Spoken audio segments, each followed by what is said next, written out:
Hey everybody, this is Josh McKinney, and I just want to welcome you to episode 184 of the I Suck at Jiu Jitsu show. So today we're finishing our two-parter on coaching, and if you guys have been with us the whole time, we did part one on coaching last week. We looked at then we talked to Chris Payne, one of the best coaches that I know, and got his perspective. And now we're moving on to kind of finishing out this episode on the ultimate guide to coaching jiu-jitsu. And for me, it's kind of everything I know and understand and I find important about coaching jiu-jitsu. And we finished this one with some more random questions. So even though we're pretty specific in the topics that were discussed, we get a little more broad at the end. And so I think that a lot of people would find value to some of those frequently asked questions. And yeah, before we get into this episode, don't forget, if you are enjoying the show, if you're enjoying the content that's getting pushed out, if you are enjoying the free content that is getting pushed out, one of the best ways to say thank you, one of the best ways to show us is to give us a 5-star review. And so make sure that if you have 30 extra seconds, you hit us with that 5-star review and help change the show, help grow the show. And that's all I have for you guys. Let's go ahead and jump into this episode.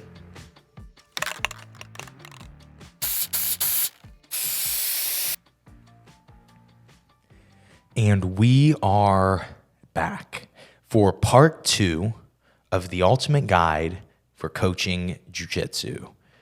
I'm your host, Josh McKinney. I know I already said that at the intro, but I don't know. I was just really messing with the screen switcher, being able to switch in between cameras.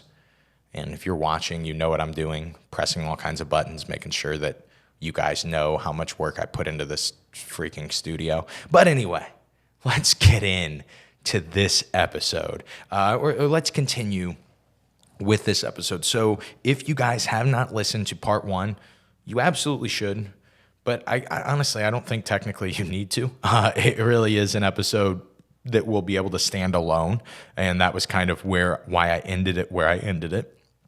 But we did have a little bit of a cliffhanger. What if you are struggling with a fixed mindset as a coach? And I'll make sure to explain what that is, just like I said, so these episodes could stand alone. But we talk a lot on this show, and I'll make sure to link the episode. We talk a lot about growth versus fixed mindsets, okay? And so a growth mindset is someone who understands that everything is a developable skill. You don't say things like, oh, you just can do this because you're good at it, right? And I think a lot of people think that. A lot of people think that way of, oh, I can't speak on stage because I am not good at it. Well, yeah, do you think that Tony Robbins was good the first time that he spoke on stage? Or do you think that he was near as good as he is now? Of course not. And it's because he didn't have a fixed mindset. He didn't say, well, this is a skill that I can never possess. He said, this is a skill. How can I develop it? How can I get better? And really, that fixed mindset to me is the worst thing that a jiu-jitsu coach can do for their students and for their team, is not be in a place where you realize that things are moldable, things are changeable. And that is because your students are going to do what you do. That doesn't mean that they're going to always do what you say. A lot of times they won't do what you say. But they will absolutely do what you do. If you treat people in a certain way, your students will eventually treat those same people in that same way. If you are arrogant, you're going to produce arrogant students. If you are a weenie when it comes to training, you're probably going to produce weenie students. And so the things that you do, and I just, I notice it a lot with my guys. I had, it's just, there are so many different things. I think here's a perfect example. So I was trying to make weight for pans last week, and it was pretty hard for me to make weight. Just doing middleweight is it's almost like that weight class is like 3 pounds lighter than it would be if it was ideal for me. And so those last 2 or 3 pounds are always really hard. They're always my focus in the lead up to the tournament when I'm doing middleweight. But I'm making middleweight and I'm on the morning of, and we had been together with the team for like 4 or 5 days. One of my students goes, I didn't even realize that you were really struggling with your weight. I didn't even realize that you were, having a tough weight cut. And for me, I just kind of like thought about it. I'm like, yeah, that's true. I really don't mention it. And I know exactly why I don't mention it. It's because my coach never mentioned it.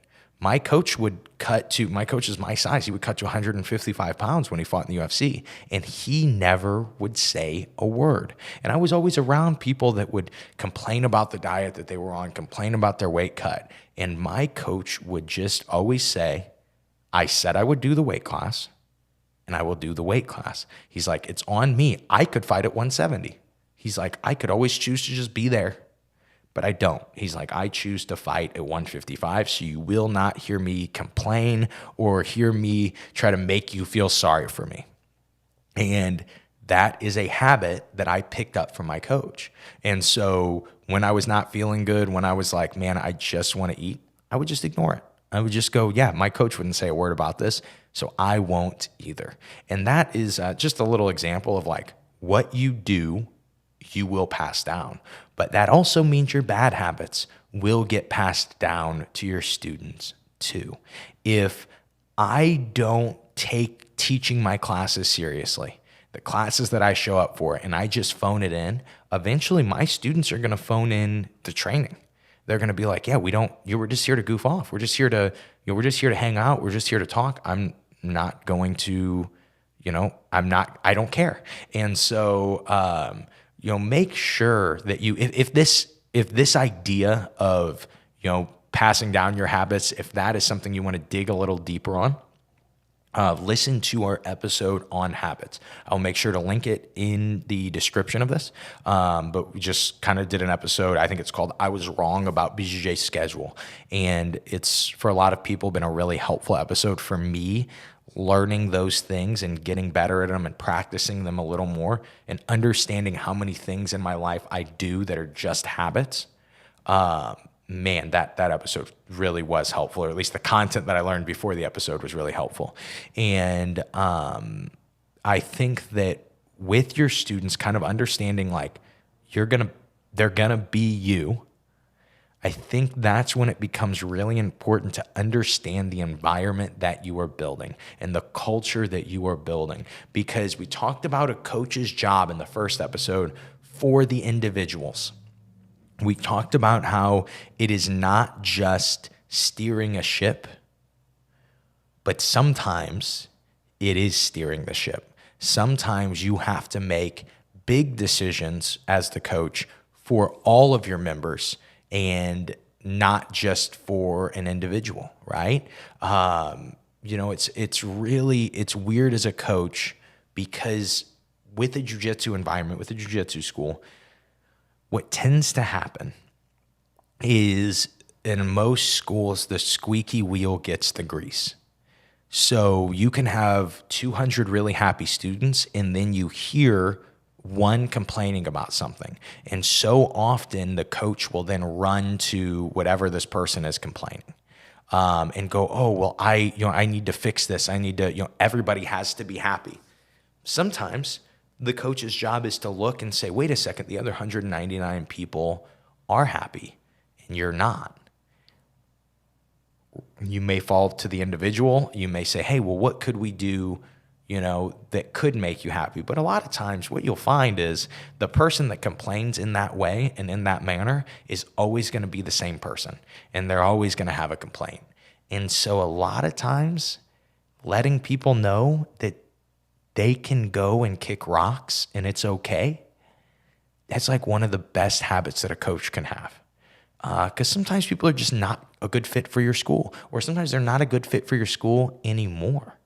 And being willing to say, hey, I'm okay with a few people not liking me so I can make the best decision for my group. I think that those are some of the hardest decisions as a coach, but some of the most important. You know, I've seen people, like friends that I have, leave affiliations that they've been with for a long period of time because the morals just didn't match up with the people that were above them, and it didn't match up to their school and what they were trying to promote. And just like we talked about before, your students are going to get your habits. They're going to look up to you. They're also going to look up to the people in your affiliation. And if the people in your affiliation are doing scumbag stuff, guess what's going to happen? Your students will say, okay, got it. We can do this. We should be able to do this stuff. We can get away with this stuff. Or when we're black belts, we can get away with this stuff. And you kind of have to be careful as a coach with that. And so kind of where I'm going with this is the two main things that a coach is going to have to deal with at some point or another. And these are not easy things to deal with. First is kind of like how to get the general direction of where you're going to go. You're going to have to make big decisions, and they're going to affect people.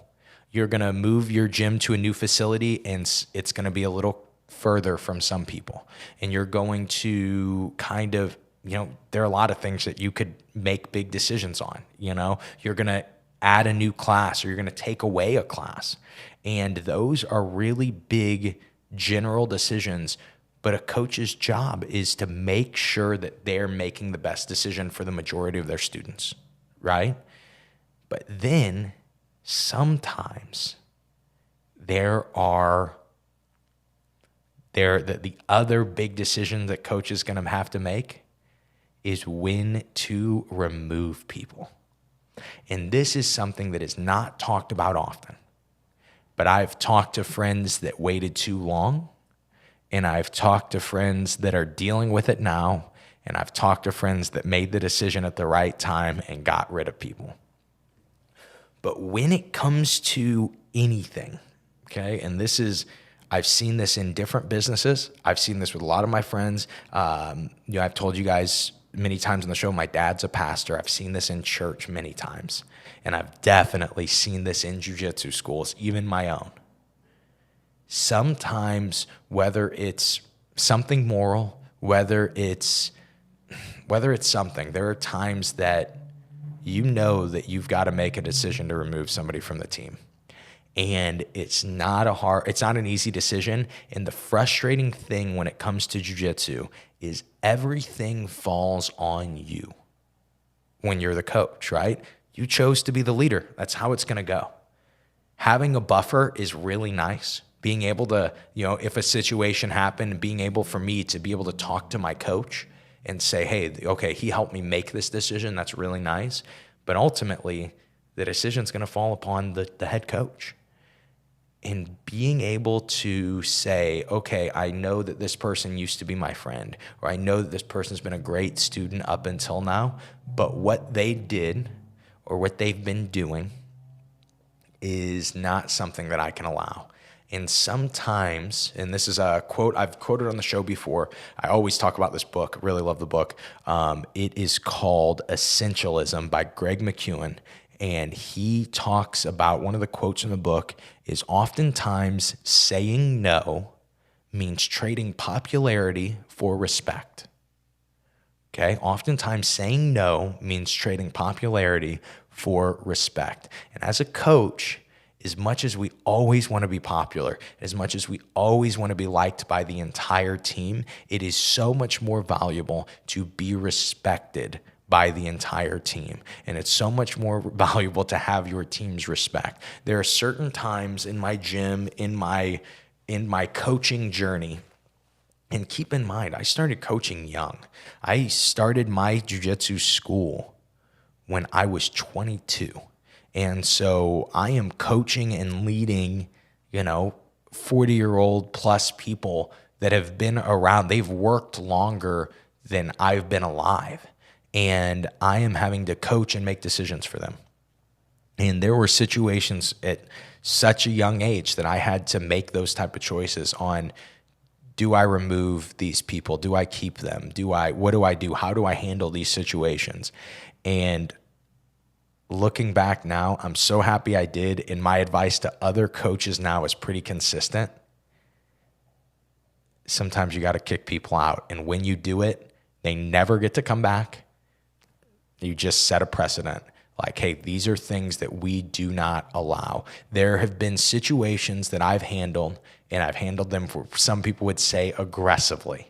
And I look back now, and I've gotten to have conversations with like female students that have said, when you handled that way, it immediately made this place feel more safe for me.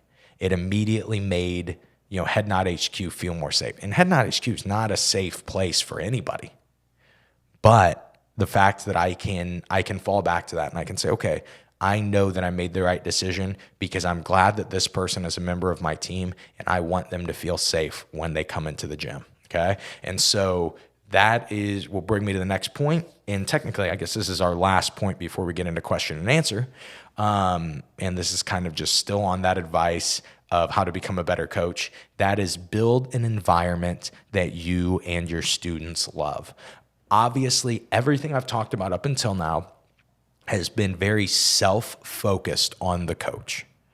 And almost as if I've been selling like, yeah, you should complete every role at the gym. But something we talked about in the very beginning of the first episode or very beginning of part 1, was that when you are building an environment, when you're trying to fill all these gaps as a coach, as a mentor, as an instructor, as somebody who gets people from point A to point B, you're going to need help in making sure that you have an environment that helps people.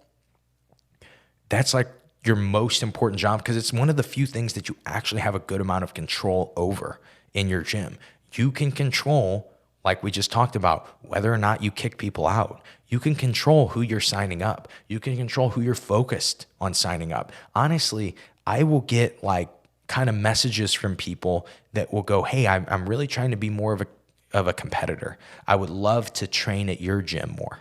And, I'd love to switch gyms. Most of the time, I kind of make it like, yeah, we're not really looking for competitors, right? And the reason I do that is because usually when that's asked of me, it's a good grappler. It's somebody who's pretty established already. It's somebody who's like, I just need that coach that would get me to the next level. And to me, when I allow this really good purple belt that can beat 90% of the guys that I have, or 95% of the guys even, what's going to happen is whatever habits that they bring into the gym is going to affect our environment. People are going to go, okay, so that's how you should behave. And the thing is, I didn't teach this guy jiu-jitsu all the way up into purple belt. He doesn't have my habits. He doesn't have my students' habits or my gym's habits. He's going to come in with something totally new. And I think that is, and as tempting as it is for so many coaches, like, oh, I can have this shiny new object, this brand new competitor. For me anymore, of course, if somebody does it the right way, and if somebody comes in and I like them and they're helpful on our mats, and I go, oh, they're here to be part of a team. They're not just here for selfish reasons. I would approach that totally differently. But most of the time, it's almost sold when you're a coach is like, well, what can you do for me? Because I can go out and win you stuff. No one cares, dude. You think anyone signs up? You think anyone's walking through Granite City, Illinois, and they're like, oh, wow, they have a purple belt world champion? I'll go and be on their team. Nobody cares. They care about the environment. They care that when they walk into my gym, everybody's smiling and everybody's having fun. And it's then even cooler for them when they go, wait, 5 or 6 of these guys are traveling internationally and competing this weekend? That's crazy.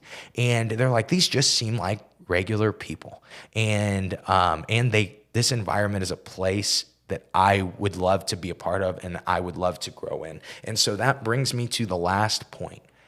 How do you accomplish that? How do you change your gym environment? How do you change your gym culture for the better?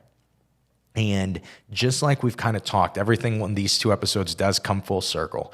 And also, quick shout out for you guys, to myself. I actually wrote this episode on a plane, And so ChatGPT had no part in the outline of this I Suck at Jiu-Jitsu show episode. This is all your boy. That's why it's so much crazier and it makes so much less sense. It's because I have no structure. But anyway, the easiest way to teach your students or to change your gym environment is through jiu-jitsu conversations. And is something we do not value enough is the importance of having conversations with your individual students, the importance of having conversations with your individual coaches. As you grow as a gym, you're going to have more coaches, you're going to have more instructors, and being able to get points across to them and help them grow. I think if you went to most of my coaches, most of my students, none of them would have an example of, oh, Josh walked up to me and told me what I need to do better and then walked away. Sometimes I do walk up to people like when they ask me a question and I'll say, this is stupid. This is the dumbest thing. I can't believe you wasted my time. And then I'll walk away. But usually when it comes to coaching, I don't do that. Usually we have a conversation. If I know that one of my coaches hasn't been solid on teaching something, or they've just been struggling to teach anything new, a lot of times I can solve that by going, hey, what have you been working on, man? And he'll tell me, and then I'll go, oh, I really like that. Tell me about that. And then we'll dig deeper and I'll kind of repeat back my thoughts on it. But it's a conversation. It is in no point ever this like you should do something differently. And that is because with my coaches, they have like 100% freedom. I want them to teach the best ways to get better at jiu-jitsu. That's all I care about them showing. I could not care less how they do it. I want them to know and believe in whatever they're doing. And so for me, a lot of times, as I talk more and more back and forth with them, maybe we seem to be on two totally opposite sides of the spectrum in the way that we teach. And then we conversate for a while. And then all of a sudden, he's tweaked my perspective some, and I've tweaked his. And that is how you change an environment at a gym, is you have individual conversations. You talk to your competitors. You find out what their goals are. You say, okay, these are the things that you could be doing to help you get there. And they may say, well, why? Why do I do these things? And you explain it and you help them understand what you understand. Because if I can teach my guys what I understand, then they're not going to need to be jumping back to me and saying, Coach, well, what should we do about this? What should we do about this? A lot of the times, they're able to handle their own situations. A lot of times, they're able to, they're able to help themselves get better. I had a point where I had one of my blue belts coaching me at Pans this weekend, and I did give him a negative shout out, so I will give a positive shout out. It was executive producer and terrible friend Bryce Allen. And he honestly coached me super well in an adult brown belt match against, like, I think the third ranked middleweight or adult black belt match and like the third ranked middleweight in my weight class. And he's a blue belt. And we were on the same page. How is that? How in the world is that possible? It's not because he is black belt level in understanding and that he just knows everything that I know, but he and I have had a lot of conversations. And so he knows what I was planning on. He knows what I cared about. He knows what I wanted, and he knew when I was not getting what I wanted. And so just because we had those conversations, we were able to grow and we were able to get better. And jiu-jitsu conversations aren't necessarily just a coach and a student. When I am having people like deadpan drill, meaning like there's no real resistance and I just want them to figure out a technique, if I'm not hearing talking, I'm annoyed. Like, so you guys just don't care. You guys don't care about getting better. And the reason I mean that is because if you're working knee cuts and you're putting your leg in a weird spot and you ask your training partner, hey, how does this feel? They're going to be able to go, oh, well, I feel like I could do this, or this feels a little easier, or, it feels a little better when you do it this way. And you're able to work through so much more than when you're just conversating with yourself, okay? Because that is, to me, the only way to to really understand something, to really kind of decompress from something, is either internal conversation, me talking to me, or external conversation, me talking to you. And the difference with external conversation is you get an external perspective. You get somebody who gets to look from the outside and say, oh, well, this makes more sense. Or even if I'm talking to somebody brand new and I know I won't get anything out of this conversation, I know that they're not going to change my perspective, I can still focus on how I'm delivering and how I'm conveying the information. Because if they pick it up in 2 minutes and it normally takes everybody an hour to understand what I'm trying to explain, well, I better remember what I said in those 2 minutes, because that is going to make me so much more efficient and effective as a coach. And I can help other people in those 2 minutes understand what now this new person understands. And so making sure that you encourage conversation in your jiu-jitsu school with your students, that is one of the most important things that you could be doing to change your gym culture, because then you're going to get a lot of free thinkers at your gym. You're going to get a lot of people who are willing to say, hey, this works really well for me. You should try it. And then somebody else, whoever they told to try it, they then try it. And then from there, they share it with somebody else, and the idea of it gets shifted a little bit. It gets changed, and you're able to get this. I always hear, like I said earlier in this episode, I always hear, or in the last episode, this idea sounds like a hippie idea to people. So coaches are teaching students, that doesn't make any sense. No, that's not what I'm saying. I'm saying that if I have 50 people on my mat, I could either be the one person sharing information and try to convince all 49 people to learn what I know and what I understand, or I can generalize the idea a little more. I can make us all learn together by focusing on developing a specific skill, or I can make us all learn together by creating a specific problem or a specific scenario and letting everybody focus on it for the night. And not only that, but if you do a really good job, you'll have everybody focused on that idea or that scenario or that problem for 6 months or a year, right? If you do a good job of steering the ship in the right direction, maybe setting yourself up and saying, okay, well, I want my students to compete at this tournament. And so I'm going to set them up 6 months out and I'm going to sell it to everybody. I'm going to say, hey, you could all do this. This would be a great experience. If you saved this much money a month, you would have enough money to do this entire tournament, and you would be able to have a blast doing this tournament, right? And you would get better from this tournament. And then what starts to happen is you will get a bunch of guys that will all start to teach each other, and they will all start to, one guy goes to a tournament and he comes back and he says, hey, we haven't been preparing right. I wasn't ready for this. And then it tweaks everybody's idea. And then everybody benefits from that one guy going and having an experience. And with that hive mind mentality, it's possible. If you do not have that, if your mindset is fixed, it is not possible. And so, like I said, jiu-jitsu conversations are pretty much the most important thing. And so let's look at some jiu-jitsu conversations that I think are really helpful to have. I've talked about this before. I talked about teaching at the Stronghold Jiu-Jitsu camp in Wisconsin.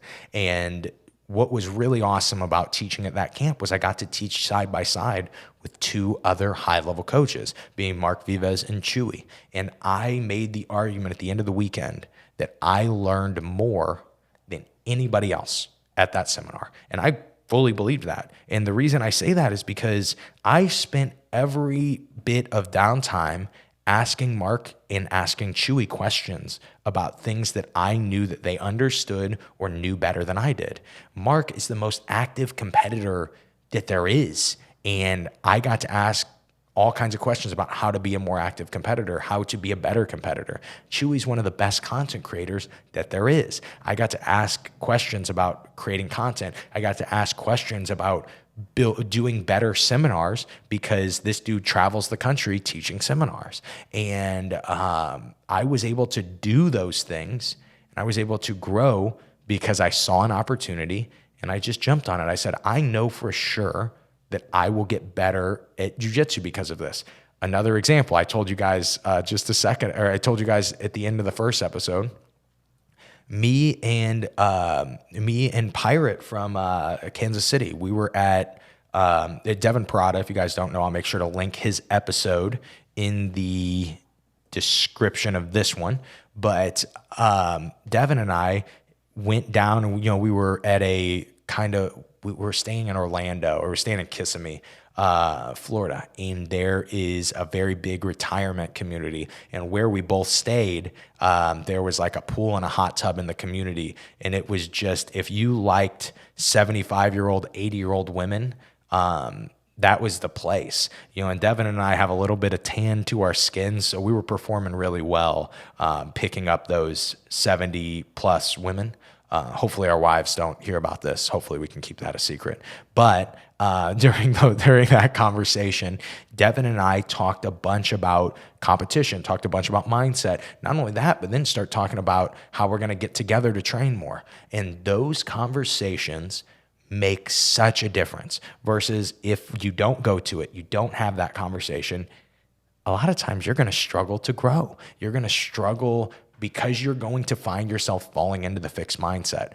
You fall into the fixed mindset very easily when you stop learning new things. And when you stop having jiu-jitsu conversations, to me as a black belt, this is something, I talk about how black belts play designated winner all the time. And that's why the method, I'll talk about this method and people will go, wow, we do something like that at our school. And it's because when a black belt rolls, a lot of times it is like they're playing designated winner, meaning I know that I get to win every time because you're not as good as me. And you only make me have to go 20 to 40%. So it's almost like I am dealing with a 20 to 40% resistance, and I can hit what moves I want to hit and get the reps that I want to get. And so just like that, jiu-jitsu conversations but see, I guess just one step back. That's why I say all these schools kind of figure it out. It's because their black belts have been doing it for years already. And then eventually the really sharp ones start to go, hey, this is how I train. How could I allow other people to train this way too? And so then that's where the idea of designated winner came from, right?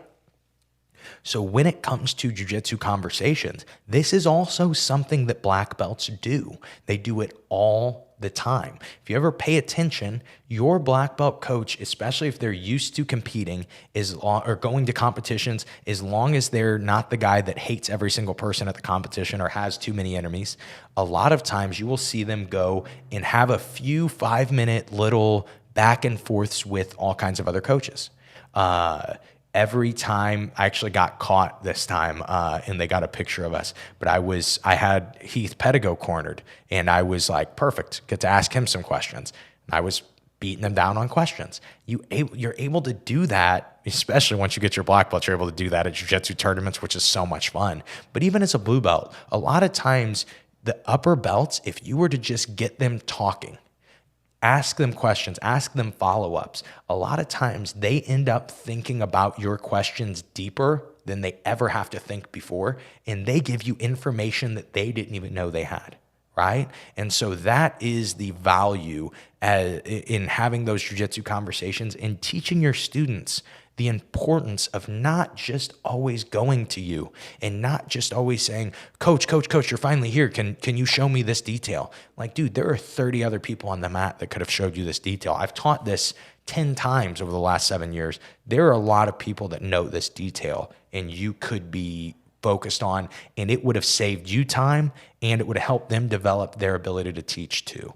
And so just making sure that you are having the right jiu-jitsu conversations for yourself to get fed, and then teaching your students to do the same thing so they can get fed too. That is what's really important. So let's go ahead. We'll hit a commercial break, and then we will finish with kind of frequently asked questions that I get from jiu-jitsu coaches.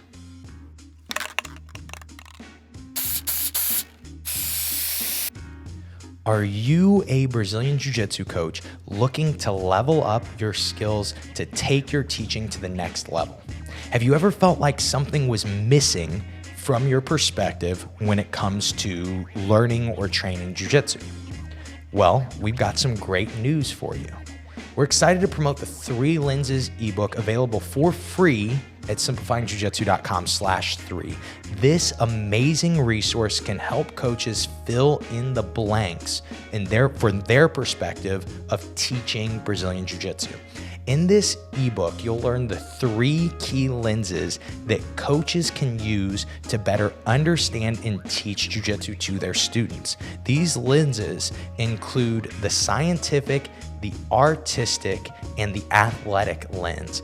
And what we do is explain how those things even apply to you, how to use them to your advantage, how to identify when a student learns from one of these lenses that maybe you do not teach in or you do not learn in. So if you are ready to take your coaching to the next level, download the 3 Lenses ebook today. Again, it's completely free.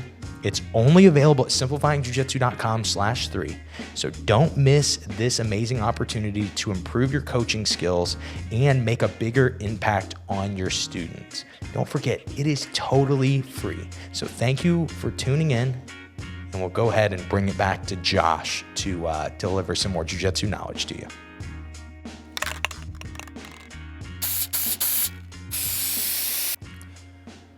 All right, guys, and we are back from the commercial break, and of course, for me, the coffee break. Let's talk about some frequently asked questions for jiu-jitsu coaches. I knew with this episode that it was going to just be impossible to talk about everything, and so I really just focused the first, hour and 20 minutes of conversation on kind of the idea of the main ideas of being a coach, being able to create an environment, being able to get individuals where they want to go. But there are other things that really don't really tie in. And so I thought it would be better to just kind of do a question and answer format. I have more questions than I probably should, and so this episode could keep going for forever, I guess. Hopefully we don't make it a 3-parter. So let's look at some frequently asked questions for jiu-jitsu coaches, and some are directed at me, some are more just random that I will answer. And the first one, I really like to start with this, is what is the most important thing that your coach has ever taught you? And so there are a few things that I look at, when I look back. I mean, there are a million things that my coach has taught me. And I think any person who's been around, especially who's been with the same coach for as long as I have, I've been with Kyle for 15 years. And anybody who kind of looks at that and says, yeah, this is my coach, I've had this guy forever, they've probably learned a million lessons from that person. And I have. So many different habits, so many different, just so many different situations I've got to be in that I would have only gotten to be in if I had my coach. And so this is kind of just what I've always thought of as the most important. The biggest thing that he always did for me is my coach always inspired me to set big goals. And then he was always big on helping me figure out a game plan to accomplish those goals.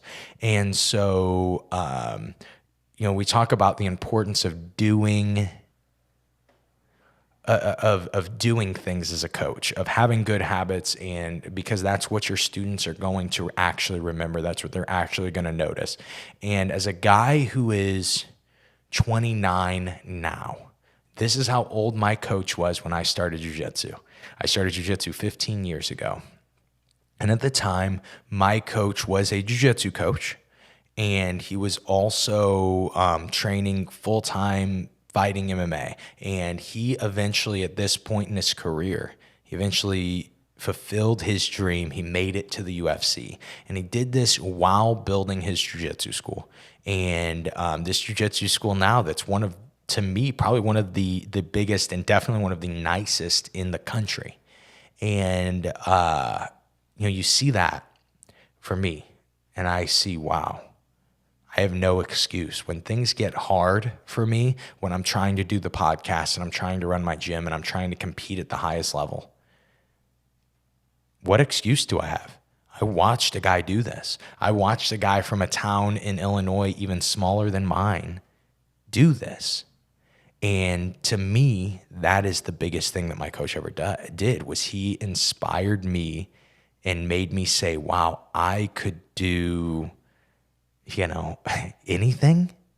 I can do this. It's not too much. And even if it is, even if I fail, I also watched my coach lose. I watched my coach make it to the UFC and win a fight and then lose a fight and then get cut. And watching how he handled that and watching how, where he went from that, watching how he handled the fame that came with it too.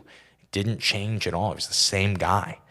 And I don't know. I look at, there are so many different lessons that my coach actually told me. There were so many different pieces that he gave me that were just so helpful. But when I really look back to what mattered more than anything was just the fact that guy made me, he just inspired me. He made me say, wow, I could do this same thing too.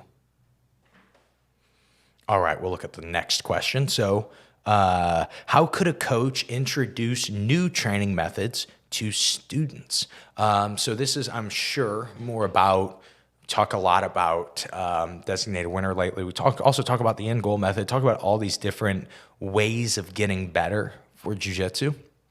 And I think it's an interesting question. And this might not even be for a head coach. I could see somebody asking this question because they are kind of a junior coach at the gym or an assistant coach, and they are trying to change the way that things are trained. I think the best way to sell anybody on anything is to provide value. Is to convince anybody to do anything. Is if you give me value to it, if you take designated winner and you sell me on how important it is, and you convince me that it works, maybe you find something that we all struggle with and see if you can teach us it in a class, in a single class doing designated winner, see if we can actually get better. Or something that my friend Chris Paynes does I really like is he will actually, at the beginning of a seminar, make you try something. And then at the end of the seminar, when he's taught you everything about it, he'll then let you try it again. And you'll always be able to note, wow, I did actually get better. And in jiu-jitsu, it's very uncommon to feel yourself getting better at anything. And so I think if you find a training method that you like and you want to share with your students, just make sure that they get better from it. If you can, they'll try anything. They'll try anything that you're doing. You're the black belt. They're just like, yeah, this guy knows what he's talking about. Or you're the coach, just like, yeah, this guy knows what he's talking about. So I think one of the easiest things to do as a coach is to go, okay, I want to introduce this training method. This is how we do it. This is a problem that we have, and we're going to see if we can solve the problem this class or this week or this month or whatever. And when you do that, that will be the thing that convinces people. If you help me win more with a new training method, I will do that training method till it goes out of style. And so I think that's probably simplest way to introduce new training methods to students. What is your favorite way to teach a jiu-jitsu class? So for me, I think solving a problem is one of the most important ways, but most important, I always, I don't know, I look at when I'm doing a jiu-jitsu class, it's almost like I'm doing a YouTube video. And I always will start with the headline and the thumbnail of the video, right? And that's how I teach a jiu-jitsu class. So when I'm starting class, I'll start with, you suck at passing the guard. This is how to do it. Or what did I say the other day that was funny on our Facebook group? I think I posted something along the lines of like, imagine a world where you can go from bottom side control and get on top. And then I said something along the lines of, I live in that world and I want you to live there too. And that was my that was my sell. That was how I sold that class. And of course, attendance was huge for that class because so many people said, yeah, I hate being stuck in bottom side control. I would so much rather be on top, right? And so then what I did with that specific class was I looked at what skills, what habits that are not techniques really matter for escaping side control. I tell you guys all the time the importance of being able to get on 2 of your main joints instead of stay on all 4, right? So being able to get on a hip and a shoulder, whether towards or away from the person, is going to make you way more defensive. It's going to make your escapes much easier, right? But instead of going over that habit, that's the one we've been focused on for a while. I decided to go over to the habit of keeping your elbows tight and the skill of keeping your elbows tight. Even if you're being underhooked, a lot of times you could still just pull your elbow to your body and the underhook's not very effective. And it doesn't keep you from turning, and then you can turn and you can start to fight to get on top. And so I explained that. How I do it kind of in my order is that first little batch of teaching, I just taught you guys what I taught my students, right? The goal is to eventually get on our side, but how we're going to do it first is by making sure we keep our elbows tight, look at distance creation, things like that. And then what I'll have people do is play designated winner with it. Here's 2 escapes. Your partner's going to give you like 20% resistance, 10% resistance even, because it's such a hard position to learn to escape. And you're going to just get reps. And as you get those reps, then I usually will do either like each person gets a 3-minute go of designated winner, or each person gets 2 3-minute goes of designated winner, and you go back and forth. From there, I usually don't have what I'm going to teach next. From there, I'm usually watching what's happening. And then I'm either going to highlight something that a few people were doing really well, or I'm going to fix something that a few people weren't doing well and explain why we fix it. And then that's going to be my next thing that I teach. So probably the first 15 minutes of class has gone through, right? I taught for like 3 minutes. Then we did 12 minutes of designated winner, do a round back and forth, back and forth. And then from there, I'll teach another set of things. And sometimes the second set is bigger and it's more important and we're diving deeper. Sometimes I'm like, I barely need to teach anything. I just need to reiterate a few things and let these people continue to get more reps, right? Because when you are trying to get better at jiu-jitsu, you have understanding and you have repetition. And those are the 2 things that you need to get better at jiu-jitsu. Oftentimes, we do it this way. Our understanding is watching somebody do a step-by-step instruction of the move, and then our repetition we do through deadpan drilling, meaning somebody's not resisting at all, and I'm just hitting my move over and over. And so that obviously works. It's done in a lot of different places. I know that a lot of new wave people of jiu-jitsu, new age teaching jiu-jitsu people are like, that's so useless, you shouldn't do that. But there are still very, very good people that learn jiu-jitsu that way. Okay, so you cannot discount it. But the reason it works is because it is hitting the understanding and the repetition. Designated winner, all I focus on is the understanding. And then I let my students, and I want the understanding to be as simple and as generalized as possible. Because if you understand something, understanding it simply is the most important thing. I don't have my white and blue belts having to learn words like fulcrum and vortex and whatever else, right?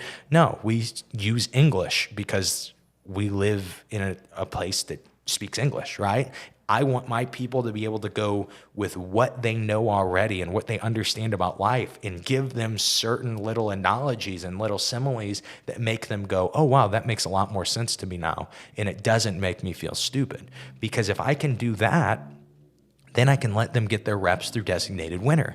And their reps through designated winner, hey, the goal is to escape side control. If you know a bunch of side control escapes, you have a bunch of options. But you'll find, because we focused on this general idea, even if you're doing something that I didn't teach, most likely you're hitting this general idea. That's the reason for teaching that way, right? And so then from there, we increase the resistance from designated winner resistance because we just did, I show another move, we'll do probably 2 more rounds of designated winner. If I notice like, man, people looked really good. I might even just increase it from right there and say, now we're positional sparring, or I'll just make the designated winner a little more specific of a game. Maybe the top guy has a deeper underhook now, and then you have to escape. And so something like that. Then from there, we'll start positional sparring. Bunch of ways that I like to do it. I always like to change things up, make it more fun. One of the main ways I like to positional spar is with top, bottom, out. So everybody has their partner. You're starting in side control. It's first, we'll always set different parameters, but first score submission is usually pretty simple. If we're doing bottom side control, I would say bottom person wins by submission, getting on top, or getting to close guard. Top person wins by submission. That's usually how I look at it. That way the top person's able to move through side control to mount to back take if they want to, but they're still trying to finish. Anyway, no matter who wins, top person goes to bottom position goes out, and there will be a new person that will come in and jump in with that, with the new bottom person. And so that way it's not just winner stays out and the best guys just keep getting reps working side control. Everybody has to work top, everybody has to work bottom, and you're switching partners constantly. And so that's how I would normally do it. And then usually I like to do that up until either 10 minutes left or 5 minutes left. And then that's when I start our normal live rounds, because we have a little bit of time after. Like our class is only an hour, but usually there's like 30 minutes of mat time that's just free mat time. And so I like to finish with one hard round, like from close guard, from wherever, right? Just more neutral round. And then leave into class with, all right, guys, I always like this line. I always say, what is it? Darn it. Class is over, but the learning never stops. That's a good one. You guys can use that one, trademarked. And then I let my guys train, right? I let them either hit more live rounds. Sometimes they want to drill. Sometimes they want to ask questions. Sometimes they want to play more designated winner. And it just gives a little more freedom of training. But it also isn't too much freedom, because I've noticed that with too much freedom of training, people start to lose focus, and you lose that hive mindset, that growth mindset that you can kind of have in your gym when you train this way. All right, now let's look at the next question. Who are some of the best coaches you've been around besides Kyle Watson? Man, there's been so many great coaches that I've been around. I think that the biggest thing is there are like a million good coaches, and kind of being blanket of like, oh, this guy, he fails in this one spot, so he sucks. I think that's not a great mindset to be in if you are trying to get better. But like, some main things, I always talk about how my friend Junior is able to see things that no one else can see. When you're at jiu-jitsu tournaments, he's able to notice things. That's a crazy, awesome coaching habit that I always notice. Talk about how Jared, the head of TAC team, he can read people like you wouldn't believe. And to me, that's also a super cool coaching habit that I've been around. I don't know if I really don't talk about this much on the show, but like when I was a blue belt, there was a big period of time where John Thomas and myself, if you guys don't know John Thomas, he has a very popular YouTube channel now. He lives in Sweden and does the jiu-jitsu lifestyle. But John and I kind of, not that we came up together, he was pretty established. He was like a purple belt world champion when we started training together, and he had just gotten his brown belt. And we trained together for like an entire summer, and then off and on different points for a few years. And he was, man, just, for me, he learned jiu-jitsu very well. If you guys have the 3 Lenses ebook, he really learned, that's where I got the idea of what a scientific learner is by kind of modeling how John Thomas learned.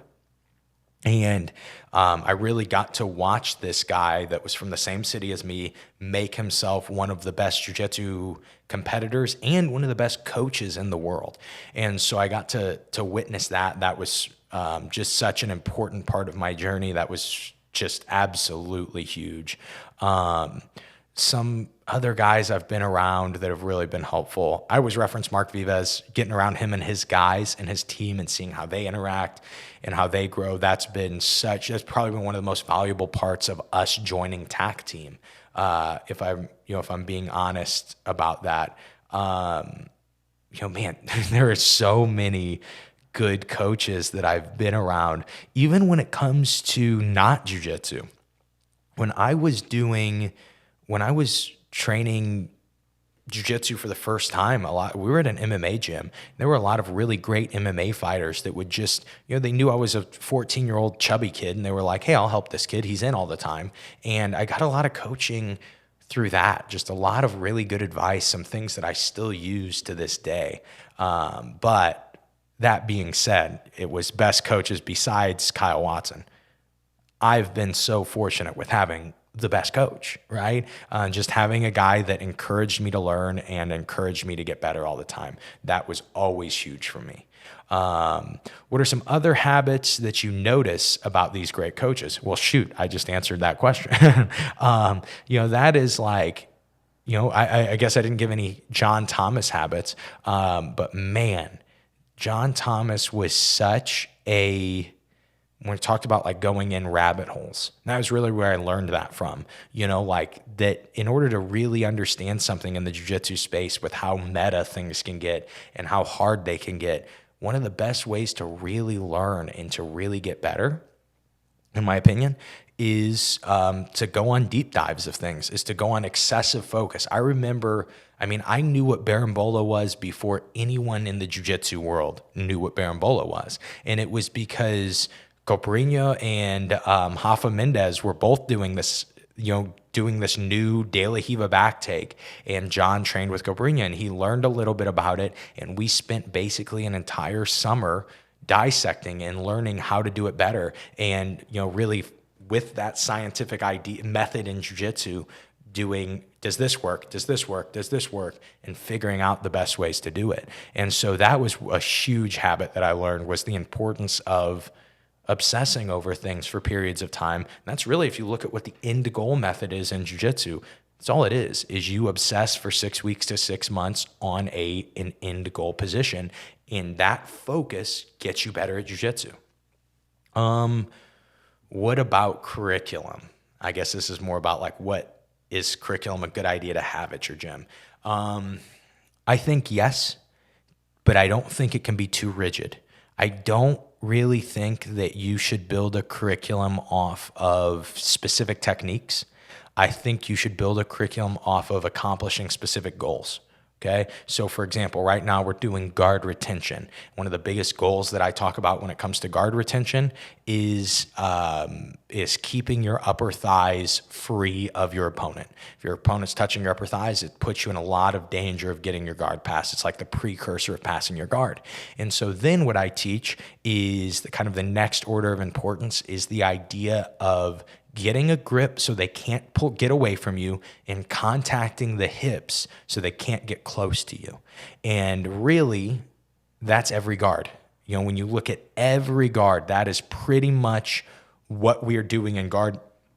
Obviously, when we're playing spider guard or something like that, we're not doing that. But when we're playing spider guard or we're playing lasso, what we're doing is trying to open up the space for the hips. And then we can set up our triangles and our omoplatas. If that space isn't open, then it doesn't work anymore, right? And so we're able to take guard retention and just put it into these big ideas. And to me, that is so much more valuable. And I used to teach guard retention with these like specific rules, like always do this, never overextend, always do this. And when I switched to just these simple games and then let my students develop the skills on their own, what started to happen is I had guys that have learned guard retention from me, probably 5 or 6 different 1-month segments over their jiu-jitsu journey. And they were like, I finally understand guard retention. I finally know what I'm doing. And that came because we went against the curriculum. We had that generalized goal, right? That my curriculum is based on goals. I want to teach my students to escape bottom pins. I think it's going to take 6 weeks. That's what the curriculum is. And I'm going to adjust and change as I notice, okay, they're all getting out of side control, but nobody's getting out of mount. Well, then we're going to spend 2 extra weeks on mount. And so instead of focusing on curriculum of like what moves are being taught, I think it's better to focus on what things are being accomplished. What goals do you have as a coach? My students, we're going to do triangles for the next month. I could just show you 5 triangles and show you over and over and make you drill them a bunch. Or I can show you what makes a triangle work, what are common defenses, how to beat them, and then let you get a lot of reps doing it. And what's going to happen is your students will then figure out how to do triangles better and do them better. And so then your job as a coach just becomes, well, how do I steer the whole ship? How do I look at everybody and say, this is the next goal? This is what they should do. And I think, again, back to goals, you start with a big goal. For me, my students right now, master worlds in Jiu Jitsu Con, right? This is a big goal that we can set because I have a lot of good masters competitors, and then all my adults are able to do Jiu Jitsu Con, and all my Nogi guys are able to do Nogi Con, and all my kids are able to do Kids Con, right? And so then I'm able to kind of push everything in this curriculum like, hey, we're all preparing for this, right? And so just being more goal-oriented and then focus on the system that you need to accomplish the goal, I think is so much better than actually having a written out, at 3 months in, you learn these 3 techniques, and at 5 months in, you learn these. I don't think there's anything wrong with that. I'm sure really great schools still do that. But just for me, it doesn't seem like the move. All right, so how do you differentiate between competitors training and hobbyists? So we talked about this already, in how if you focus on skill development, everybody's getting better. And it doesn't matter if they're a competitor or if they're a hobbyist. But I really think that having individual conversations with your competitors about what they need. Some guys don't need more hard rounds. Some guys literally need less hard rounds, and you have to have that conversation with them. Some guys don't. Some guys aren't able to make it in as much, and they need more hard rounds. And so being able to kind of just have those conversations with your competitors and say, okay, this is where we're trying to get you to, this is how we should do it, I think is the best way to differentiate between their training. But I wouldn't, I wouldn't worry as much about it. Your competitors, there's going to be a level of self-motivation from your competitors.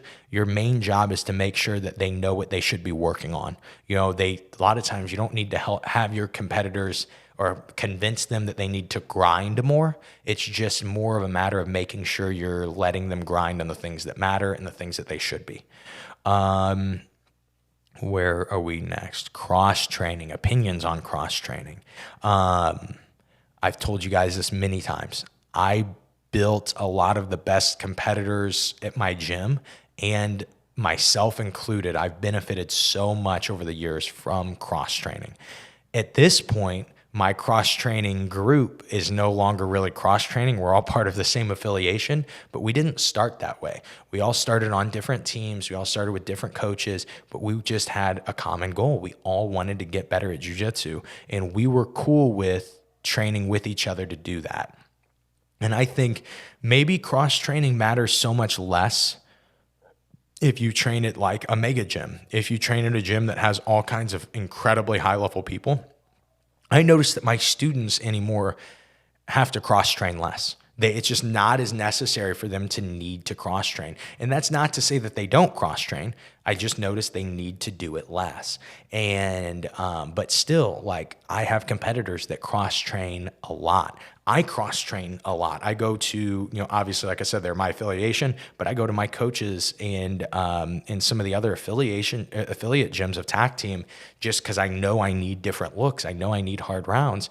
And there's something about when you're trying to be a competitor, going to a little less friendly of an environment and seeing if you can perform, that feels a lot like competing. And it can really be helpful to get you better at competing. And so I'm big on cross-training. I don't know, it always turns me off if you're going and cross-training a place and they're trying to recruit you. I don't think, I think that if you're cross-training, that it should be mutually beneficial somehow. That's the people that I let cross-train at my gym. That's what I look for, is that, okay, you're training with us. Yes, you're benefiting because that's why you're here, is so you can get good rounds, but you better provide good rounds, or you better provide good value, because that's why you're here for us, right? That's the benefit for us. And so if people are like only letting you train and their only benefit is that they hope one day you join their team, I don't know. To me, it feels questionable. Like if that's what the goal is. Again, I don't think there's anything wrong between if you're jumping ship, if it's not the right place for you, and you need to. And I don't think there's anything wrong if you're a coach and you accept other people who who aren't in the right place or not getting the right fit. But I think it's just something to pay attention to. It's something to really, be aware of. So next question, what if changing our training method messes with our business model? That's a possibility. That's why you have to make sure that your training method actually gets people better at jiu-jitsu.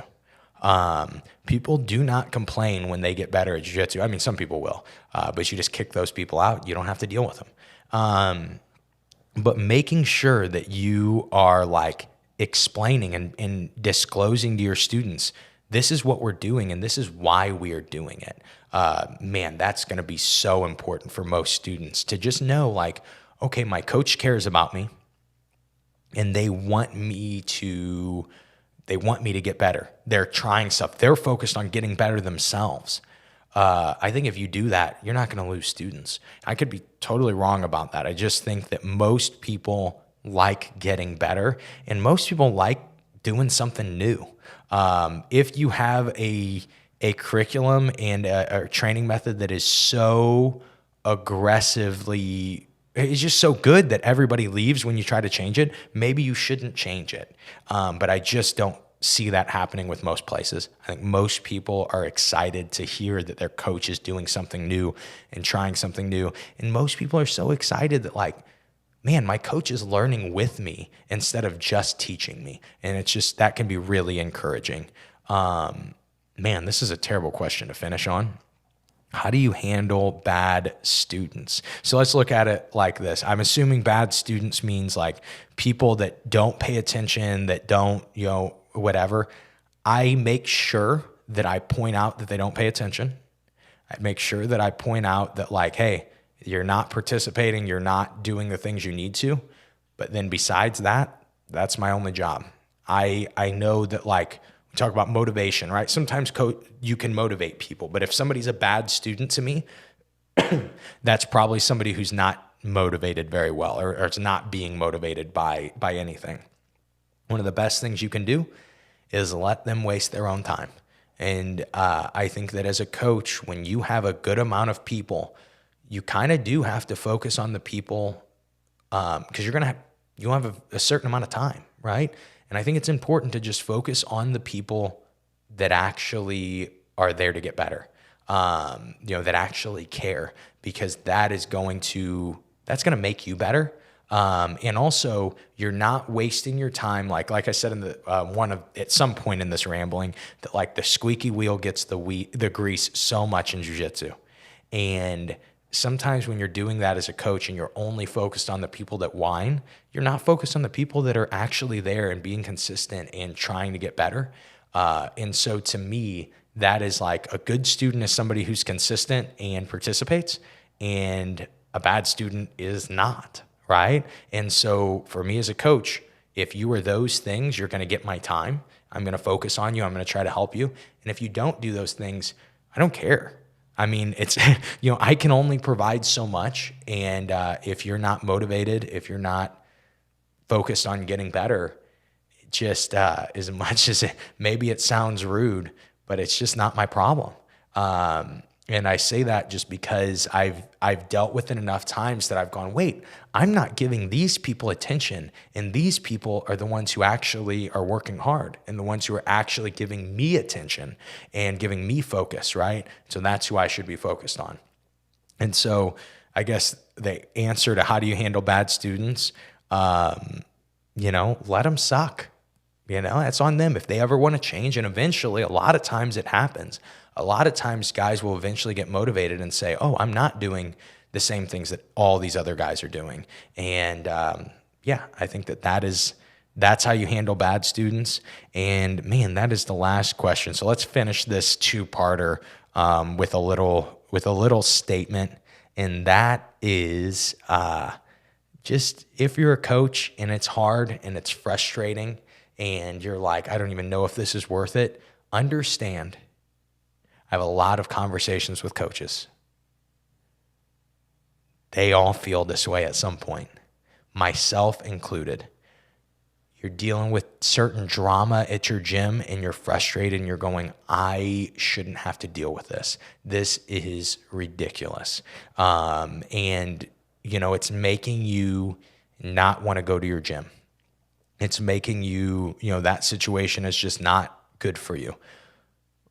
Sometimes you do have an answer. Keep in mind, you have control of your domain. If you're the coach, you are in control of it. And sometimes you just got to kick the wrong people out. And they always say when you remove the wrong people, the wrong things stop happening. And so sometimes that's just your answer.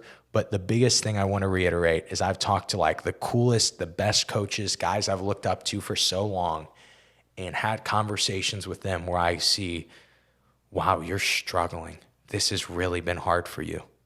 You don't want to even do this anymore. You're living your dream. I've dealt with it. I dreamed since I was 14 years old to run a jiu-jitsu school. And there have been times that I've been like, man, I'm tired of running a jiu-jitsu school. I'm tired of putting up with this stuff, or I'm tired of dealing with this stuff. That's part of it. When you have hundreds of personalities that you're dealing with, and they're constantly fighting each other, and they're constantly trying to one-up each other and get better. And, you have all these different people from different walks of life. There are going to be problems. Try to just handle them the best you can. The more you handle those problems, the more you develop the skill to be able to handle those problems. The more that you can deal with them quickly and they don't cost you months of sleep. And, that's kind of the finishing thought is, it is okay if you get discouraged as a coach. It's okay if you cry in your shower. It's okay if you hate all your students. It's okay if you want to sell your gym. It's okay if you even do that and you do end up leaving and you do end up doing all those things. Just know that if you're a coach, there are people whose lives you greatly affect. And so sometimes you have to just eat the negative. You have to just eat the bad stuff. You just have to move on. You have to keep doing what you were called to do. You've got to keep coaching. And so that is mainly because I'm losing my voice and I've been talking for way too long. That's all I have for you guys today. Let's go ahead and close this episode out.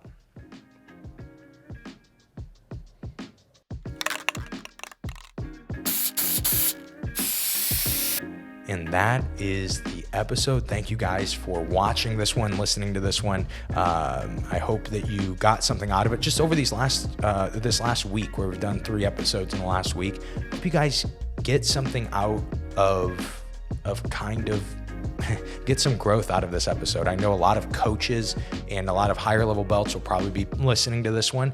And so make sure that if there's something that you enjoyed, that you have some jiu-jitsu conversations about it, that you use some of the methods that were taught to help yourself continue to learn and to continue to get better. But remember, the big thing we talked about in the beginning of this was, if you are listening to an episode like this, if you're listening to podcasts on learning to be a better coach, then you are doing exactly what you need to do. Remember that advice that was given to Mike Matheny was to learn something new every day, and that was the only advice given. And so for you, what you're doing right now is learning something new every day. Give yourself a pat on the back, and just continue focusing on growth. If you guys ever have any questions about anything I talk about on the show, if you ever have any guest suggestions or episode suggestions, things you would like to hear me discuss or talk about, send me an email, josh@simplifyingjujitsu.com. You can always follow me on Instagram and me not respond to any message that gets sent to me. You can always participate that way and follow me at the Josh McKinney. But if you actually want a response, the best way is josh@simplifyingjujitsu.com. And that is all I have for you guys today. We will continue next week on Well, shoot, I don't have written down what we're going to talk about next week. I guess you and I are just going to be surprised. And so that's all I have for you guys today. Hope you enjoyed today's episode. And most of all, I hope today's episode helps you guys suck just a little bit less at jiu-jitsu. Have a great day, guys.